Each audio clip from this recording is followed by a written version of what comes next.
विपक्ष से कुर्सी बचाओ बजट कह रही है। हाँ, मुझे इसके अलावा इस पे मुझे हंसी के अलावा और कुछ भी नहीं आता। ये राजगीर के लिए भी है, इसमें जो है गया की चर्चा भी की गई है, महाबोधि टेम्पल की चर्चा भी की गई है। जो भारत की संस्कृति, भारत के बुद्धिज़्म जो भारत से निकल करके दुनिया के लगभग आधा हाफ सेंचुरी देशों में गया, 50 से ज़्यादा देशों में गया, उसमें जहाँ करोड़ों लोग उसकी मान्यता रखने वाले लोग हैं, उन सब के लिए भी जुड़ा हुआ विषय है। लेकिन केवल स्टैंडअलोन नालंदा के दृष्टिकोण से न देख करके इन सब केंद्रों के विकास के माध्यम से डोमेस्टिक टूरिज़्म और बुद्धिस्ट टूरिज़्म दोनों को बहुत बड़ा जंप मिलेगा, क्वांटम जंप इसके प्राप्त कर पाएंगे। मैं अगर मेरे पास में 10 में 10 से ज़्यादा नंबर देने की जो है क्षमता होती तो मैं उससे ज़्यादा भी दे सकता था। Hello sir, welcome to ABP live. सबसे पहले यही पूछना चाहूँगी कि आपको बजट कैसा लगा और आप इसको 10 में से कितने मार्क्स देने वाले हैं? मुझे लगता है कि मेरी सीमितता है, मेरी मजबूरी है कि मैं 10 में से 10 से ज़्यादा नहीं दे सकता, नहीं तो 10 से ज़्यादा भी दे सकता था। क्योंकि ये बजट जो माननीय मोदी जी की सरकार की और माननीय मोदी जी का संकल्प है कि भारत को विकसित बनाना, उसके मार्ग में भारत को 5 ट्रिलियन की इकोनॉमी बनाना, और जिस रास्ते पर हम जिस रास्ते के माध्यम से इस लक्ष्य को हम प्राप्त करना चाहते हैं, वो रास्ता हमारा तय है कि गांव, गरीब, किसान, पीड़ित, शोषित, वंचित, दलित, महिला, इन सबको सशक्त करना, इन सभी को समर्पित बजट है। इसलिए मैं अगर मेरे पास में 10 में से 10 से ज़्यादा नंबर देने की जो है क्षमता होती तो मैं उससे ज़्यादा भी दे सकता था।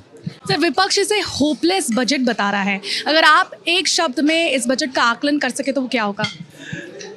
देखिए, ये आशाओं से भरा हुआ बजट तो है, विश्वास से भरा हुआ बजट भी है। क्योंकि पिछले वर्ष में, या मैं कहूँ कि कोविड के बाद में, जहाँ पूरी दुनिया की अर्थव्यवस्थाएं लड़खड़ा रही हैं, सारी बड़ी अर्थव्यवस्थाएं संघर्ष कर रही हैं, जहाँ ग्लोबल जीडीपी ग्रोथ रेट जो है वो 3.2% से नीचे है, वहाँ भारत ने पिछले 5 साल में, भारत सरकार के प्रयत्नों के चलते हुए पिछले 1 साल में 8.2% की ग्रोथ रजिस्टर की हो। और आने वाले समय के लिए भी सारे ग्लोबल एनालिस्ट ने जो है भारत इसी तरह से जो है हाईएस्ट ग्रोइंग स्टेट रहेगा, ये अगर घोषणा की हो, उसके बाद में भी इस बजट को, जो कंटिन्यूटी का बजट है, उसको होपलेस बताते हैं। मुझे लगता है उनकी राजनीतिक मजबूरी के अतिरिक्त और कुछ नहीं है। सर, बजट में बिहार में नालंदा को पर्यटन केंद्र के रूप में विकसित करने के लिए कहा गया है। क्या लगता है कि किसी और पर्यटन स्थल के लिए अगर ये बजट में कोई योजनाएं होती? देखिए, केवल नालंदा का विषय नहीं है, ये नालंदा का विषय भी है, जो भारत की सांस्कृतिक गौरव का मानबिंदु है। ये राजगीर के लिए भी है, इसमें जो है गया की चर्चा भी की गई है, महाबोधि टेम्पल की चर्चा भी की गई है।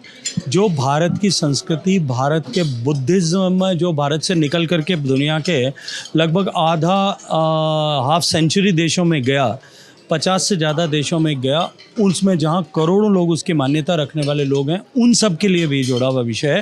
लेकिन केवल स्टैंडअलोन नालंदा के दृष्टिकोण से न देख करके इन सब केंद्रों के विकास के माध्यम से डोमेस्टिक टूरिज़्म और बुद्धिस्ट टूरिज़्म दोनों को बहुत बड़ा जंप मिलेगा, क्वांटम जंप इसके प्राप्त कर पाएंगे।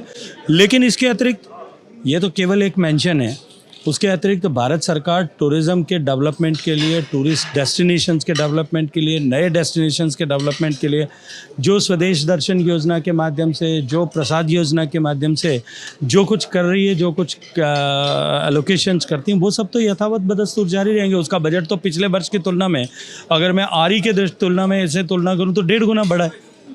तो इसलिए ये कह देना मात्र कि उनका उल्लेख हुआ है इसलिए बाकी कुछ नहीं होगा, ये तो केवल भ्रांति फैलाने का एक माध्यम मात्र है। सर, एक आखिरी सवाल, क्या आपको लगता है कि आपके मंत्रालय को कम फंडिंग मिली है, थोड़ा और फंडिंग एलोकेशन होना चाहिए था सो दैट इकोनॉमी? वैसे सारे मंत्रियों को या सारे मंत्रालयों को ऐसा लगता होगा कि शायद हमें इससे और मिलता तो और भी हम अधिक कुछ कर सकते थे। लेकिन अगर मैं जैसा मैंने कहा कि मैं पिछले साल से तुलना करूं, पिछले साल रिवाइज एस्टिमेट्स में हमारे पास में टूरिज़्म मंत्रालय में जितना पैसा था उससे 1.5 गुना पैसा हमको मिला है। और अभी ये कोई जो है बजट आखिरी तो नहीं है, इसके अलावा इंटरिम घोषणाएं और भी होंगी, आगे तक और भी चलेगा। इसलिए मुझे लगता है कि ये यथेष्ट है। और आने वाले ये बजट केवल पूरे साल भर का बजट नहीं, केवल जो है इस 6-7 महीने के लिए बजट है। तो मुझे लगता है कि ये हम इससे बेहतर कर पाएंगे। मैं तो एक बात जानता हूँ, माननीय मोदी जी की सरकार के साथ काम करने का मुझे पिछले जो है 3 टर्म का अनुभव है।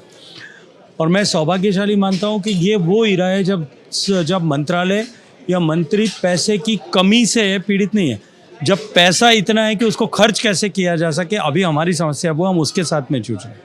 सर, विपक्ष से कुर्सी बचाओ बजट कह रही है। हाँ, मुझे इसके अलावा इस पे मुझे हंसी के अलावा और कुछ भी नहीं आता। Thank sir, you. हमसे बातचीत करने के लिए आपका बहुत बहुत शुक्रिया।